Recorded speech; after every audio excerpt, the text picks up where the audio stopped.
Ito po yung aking version, siyempre po sa nagte-trending pa rin na Thai food, pero low carb version naman tayo. Ang sarap nito po. Sa una nilagay po natin yung ating giniling na baka. Hayaan lang nating lumabas yung kanyang natural oil. And please don't forget to like and follow po para updated tayo sa ating mga low carb meal, low carb kaalaman natin everyday. Thank you po and God bless.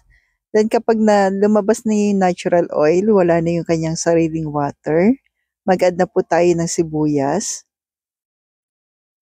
At chili po, optional lamang po siya. Pero mas masarap talaga. Sabay ganun, kahit isang piraso lamang po. Huwag mag-alala dahil mababa lang sa carbs yan. Isang pirasong chili. Then naglagay po ako ng asin. At kung umabot ka po sa part na ito, pwede po bang pa-comment naman po kung taga saan ka po? Para alam ko lang po kung saan naabot ang aking video. Actually, salt okay na po, lalo na kung nagpapagaling pa po kayo. Then I add basil leaves. Wala po akong fresh na basil leaves, kaya yung dry na basil leaves po. At paprika yung aking nilagay. Para may dagdag ano lang po, flavor, di ba?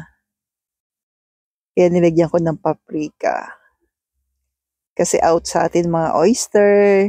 Yan, para sa mga hindi pa nakakaalam. Soy sauce out din, kaya coco aminos nilagay natin. At konting patis. Then nag-add po ako dito ng golden monk fruit para mag-balance po yung lasa. Hindi ko lang po naipakita sa video. Any low carb sweetener, pwede po yan. Then okay na po. Then syempre hindi mawawala pang toppings yung ating egg po. Kailangan toasted. Yan. Mas masarap po siya po. Maiba naman. So, ito na po. Lagay na po natin sa ating meat. At konting kimchi po. Low carb pa rin yan at black coffee. No sugar, no cream. So, stay healthy, stay low carb po.